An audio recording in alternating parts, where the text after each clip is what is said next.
time for some R&R. This is for the readers and the real folk. This is for the readers and the real folk. This is for the readers and the real folk living from coast to coast. This is for the people. This is for the readers and the real folk. This is for the readers and the real folk. This is for the readers and the real folk living from coast to coast. This is for the people. It's time for some R&R. Welcome, my readers and real folk. I'm your host, Monda Raquel Webb.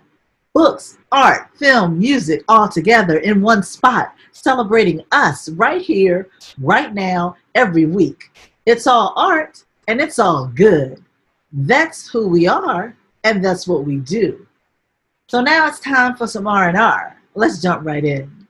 This week on Readers and Real Folk, Black Art in America's own Najee Dorsey sits down for an exclusive interview with art collector, former NBA player, and minority owner of the Memphis Grizzlies, Elliot Perry. Also, we got a Hass-Style Takeover with multi-talented hip-hop and visual artist and scholar, Fahamu Pecou.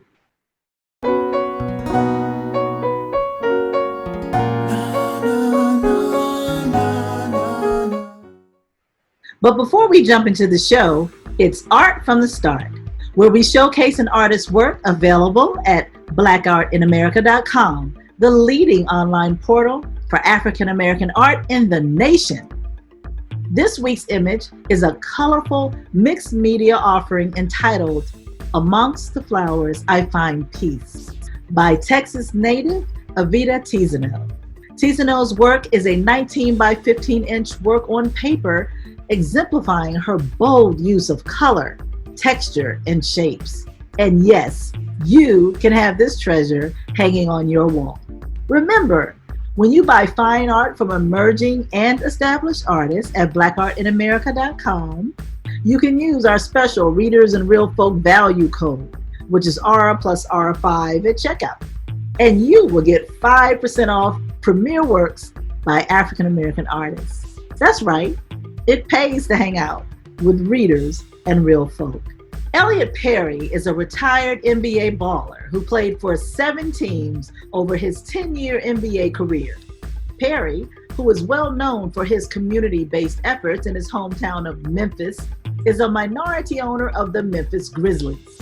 He was selected in the second round of the 1991 NBA draft by the Los Angeles Clippers and was inducted into the Tennessee Sports Hall of Fame in 2009.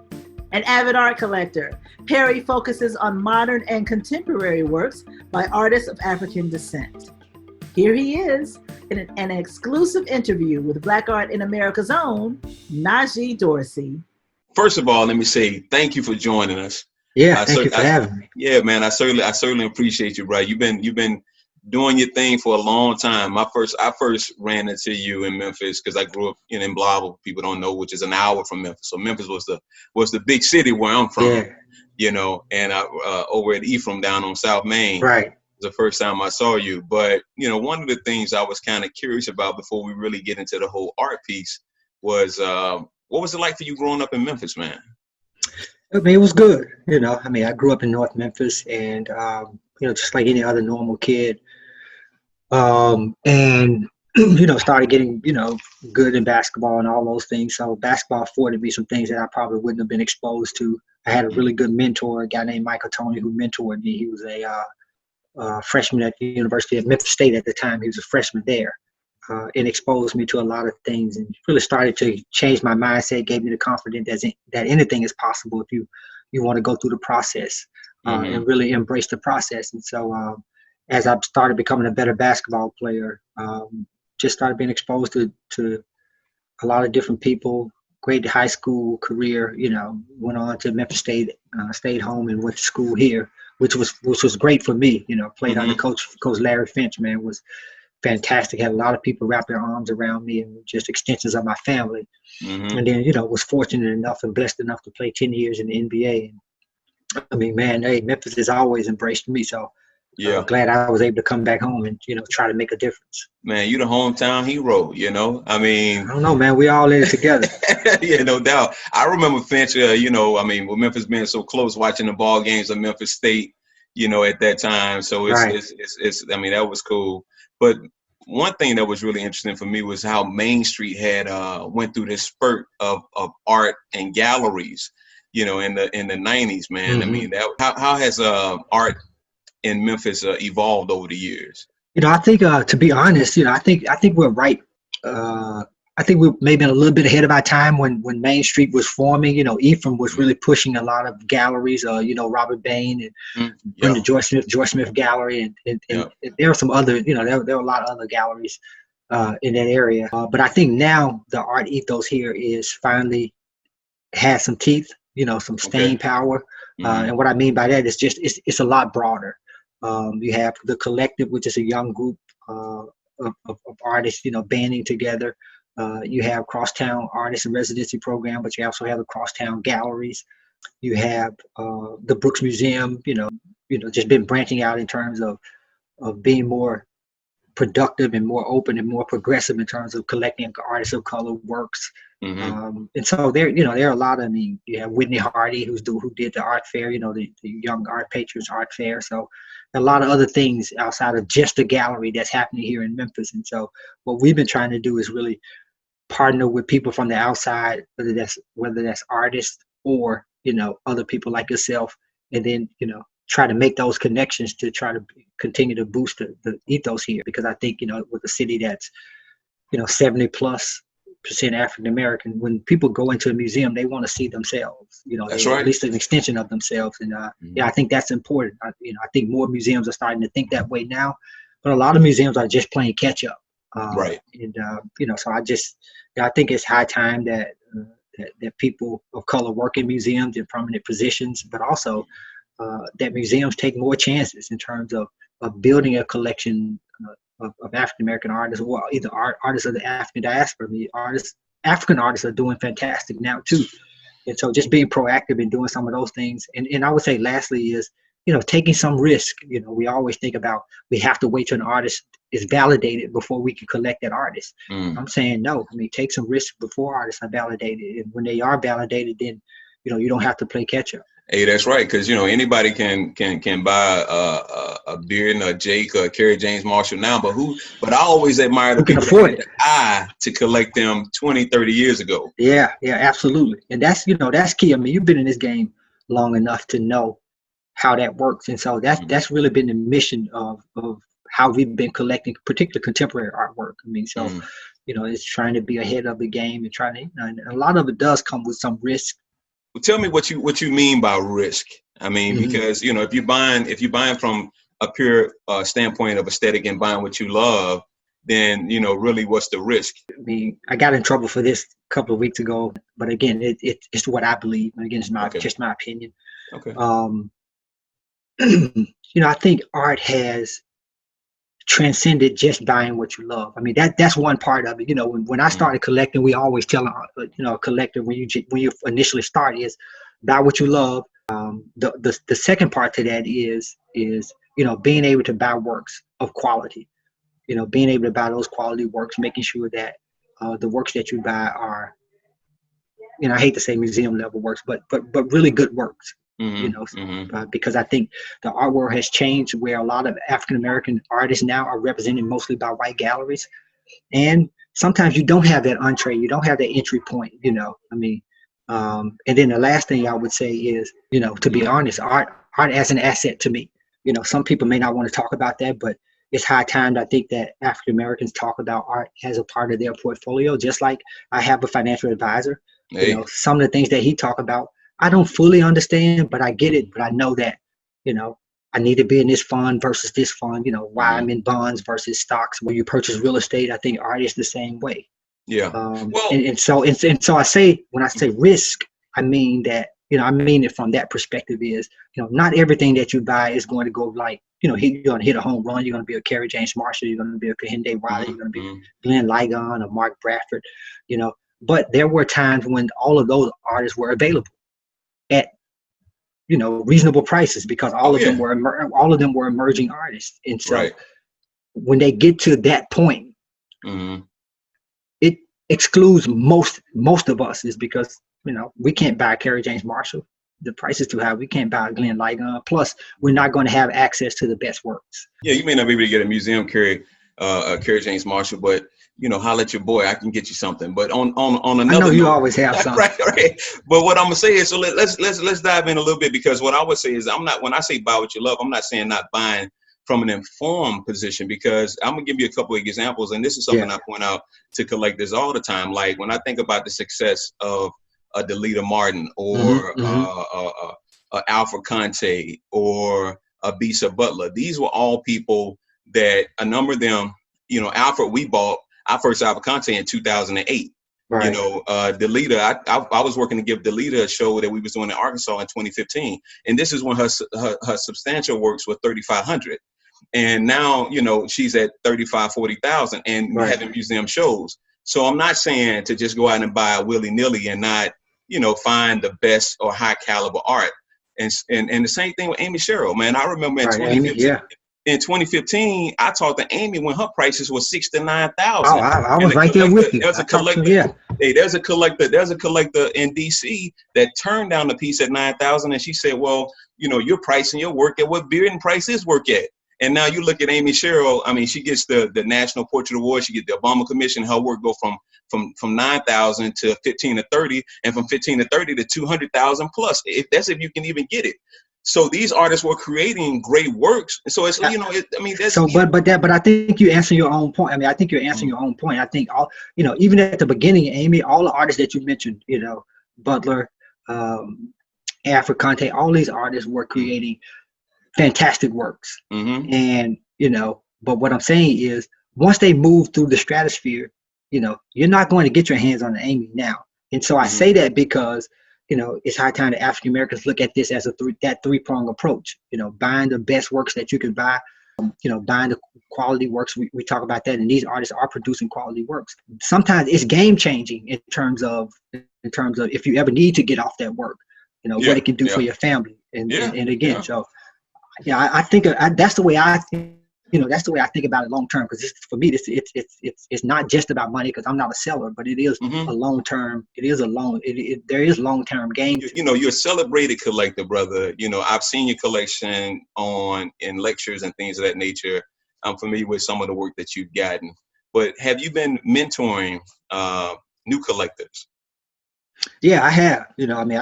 I'm always trying to really share the knowledge that I've gained because somebody shared it with me.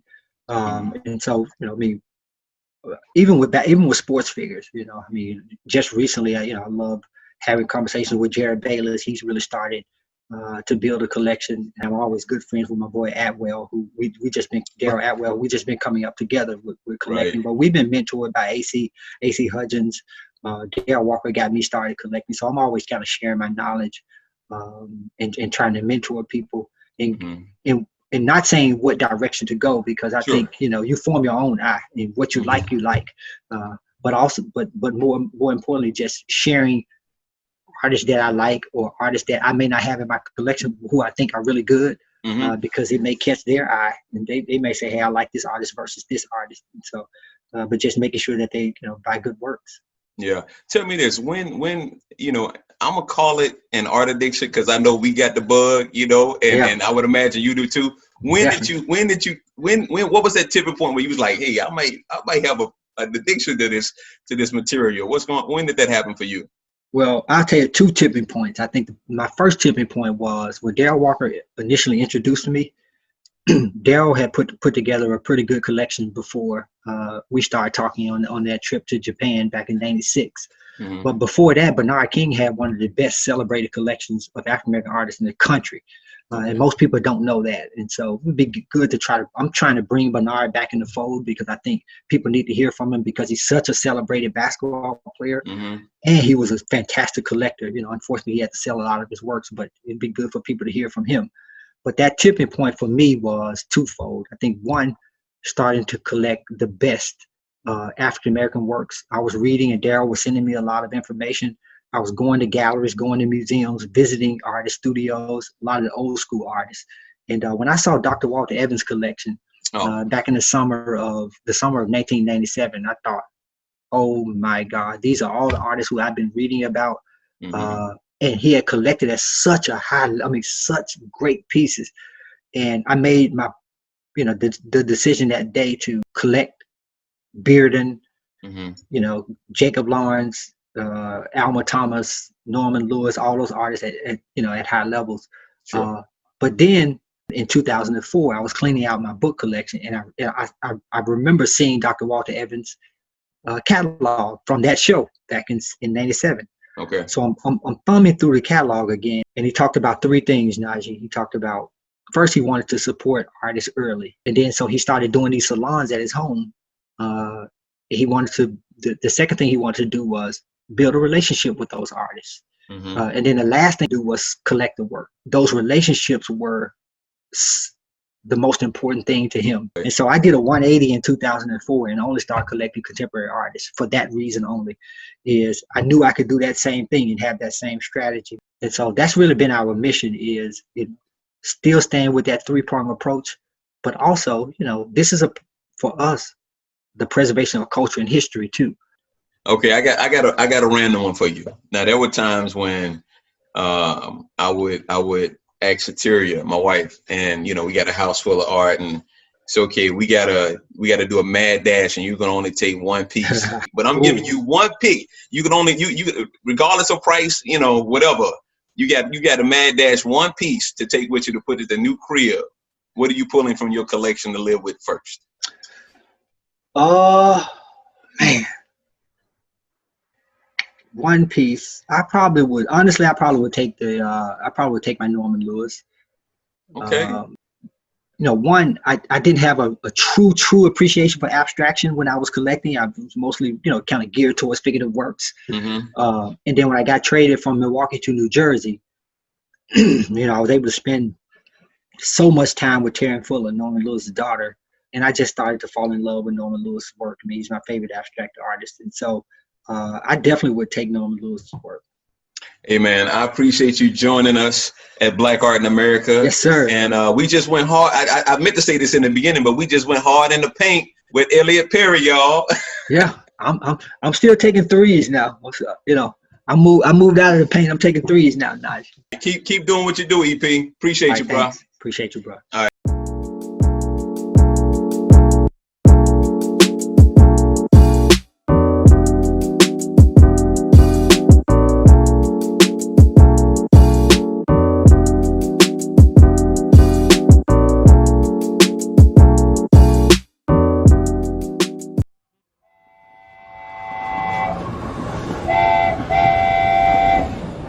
Let's rock.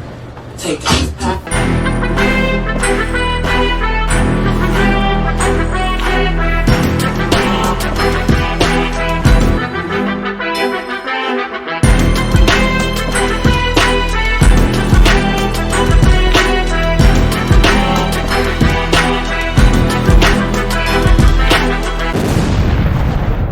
Woo!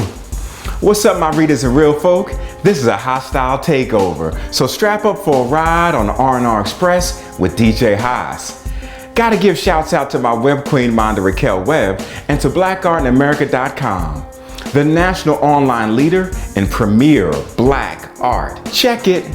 Today we're gonna take a Hass-Style ride down to the ATL to check out the musical vision of multi-talented visual artist and scholar Fahamu Pecou. The music of this Brooklyn-born ATL-based artist reflects his rich visual art and social consciousness. And today, he's got the whole ATL crew with him as Pecou presents All That Glitters Ain't Goals, a hip-hop based social critique inspired by his painting series of the same title.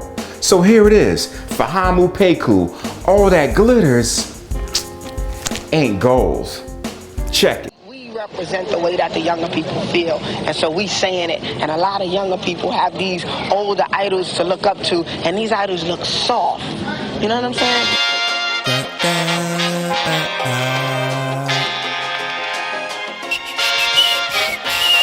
Whistling on the niggas.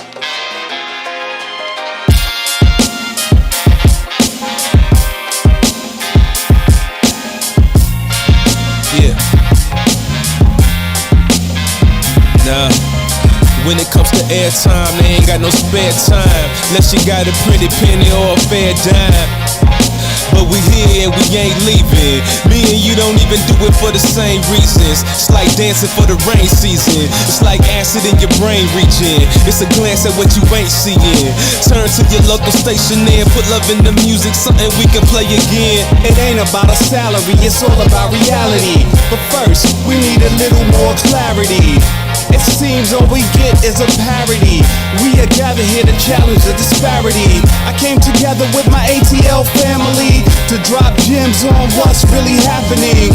We get caught up in the swag and the trappings. We buy the products without examining. Find truth in the lies niggas rapping. We get enticed by the bright and the shiny things. Gotta see the cost is our souls, and all that glitters ain't gold. The formulators perform for greater the dawn of the paces. Scared crow, scared flow for corn acres. We born takers in the 100-fold. Run your goals and call it 1-0. Back pass, stun and roll. The Guardians build and stand in the half moon. You'll get hit with the 13th staff soon. Ethiopian jewels shine, the rims really clean. The thread count, comedic, Senegalese petite. I try to need what I want, even want what I need. Align my goals and missions and cherish my seeds. This transmission is automatic, not built for speed. Just luxury in a G-ride, rotisserie. Minus the gimmicky, finicky, fake fuck shit. Slow roll show host, I'm so not to be fucked with. Show off, you know boss. Slow soft, you're so soft. A symptom like a cold cough. Sickening to see, crippling to seeds. Blinding with your material items. Deciding and deciding it's your lane that they're riding in. Early death at the end of that. They're early in defending traps. Pitfalls they rendered lacking the essential self-hope. So I pick up a pencil and help folks. So what your motive is, notice this, notice this. Declarations to correct the nation, no hesitation. Time the world cold like a shoulder. Attitude polar, but my latitude more solar. Can't ignore it like cavities in your molar. The apprentice think he got more pull than the dentist. More jewels than Linux, when niggas always want a pop tag. Try to prove to the next man that he got swag. Brothers lost though, can't find shit, and the climate reminds him that he's not that. As it all comes tumbling down, you must bow. The crown never made you a king, nigga, is how you react when you're back against the wall. Either you fly or you fall. It ain't all about the surface, wanna ball, you better learn this. It's urgent, the clock tick, talk non-stop, keep it regal, you forgot. It ain't all about that rock. I'm draped in glitter, staking my claim. Storm clouds at the house, but I'm making it rain. This video lifestyle infiltrated my brain. When the director yells shoot, I pull out and take aim. And I affect the young ones and older dumb ones. So far from where a real soldier come from. I got a pocket full of dollars. I spit trash on tracks, my noggin full of garbage. Please. I see you shining, fool. Designer shoes, diamond rolls. Them jump offs like Geronimo. You ain't blue yet, but you kinda close. But you ain't seen a check yet. You still recouping, nigga, expect that. Peruse the contract, should be your next step. They in Aruba abusing your budget, that's that bullshit. It's the sound that you hear in my culture, power goes bang. You tryna make a dollar, but you scared to make a change. Exchange your spirit for the glittery. Living in triple stages of misery. You deaf, dumb, blind. Take a dip into my mind so you can refresh, refine. I got amethyst embedded in my spine. My jewels don't glitter, my jewels shine. Please, pardon my freshness, for apparently I'm blessed with the work ethic that sets it into motion till I gets it. The science said it, please quote it as you read it. That dumb shit, get it. Infidel shall be beheaded. We need freedom in words, not a heathen in furs. I infer and observe as the absurd occurs. Papes equated to the fakest of statements, like a bill of false goods with the falsehoods blatant. It ain't about a salary, it's all about reality. But first, we need a little more clarity. It seems all we get is a parody. We are gathered here to challenge the disparity. I came together with my ATL family to drop gems on what's really happening. We get caught up in the swag and the trappings. We buy the products without examining. Find truth in the lies niggas rapping. We get enticed by the bright and the shiny things. Gotta see the cost is our souls, and all that glitters ain't gold. And what's going to sound good to you is what you're used to listening to. You're used to listening to whatever's on the radio if you're not into rap deep or like a little bit, because you're not even going to know what's going on. So whatever you hear on the radio, that's rap. You're going to think is the beat, because you're just going to think that's what rap is. You don't know any more than that. I would see why you wouldn't listen to the lyrics anymore. You'd be like, oh, he ain't talking about nothing. Well, that does it for this week's edition of Readers and Real Folk. Remember, join us here each week at blackartinamerica.com for new episodes. And stay tuned in the coming weeks when R&R sits down for exclusive interviews with author B. Sharice Moore and iconic Tony Award-winning Broadway film and TV director Kenny Leon. And don't forget to type in the R plus R5 value code for 5% off at checkout when you shop for art at blackartinamerica.com. Until next time, this is your R&R host, Monda Raquel Webb, wishing you art, peace, and love. This is for the readers and the real folk. This is for the readers and the real folk. This is for the readers and the real folk. Living from coast to coast. This is for the people.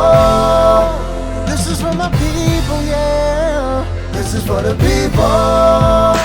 This is for my people, yeah. It's time for some R&R.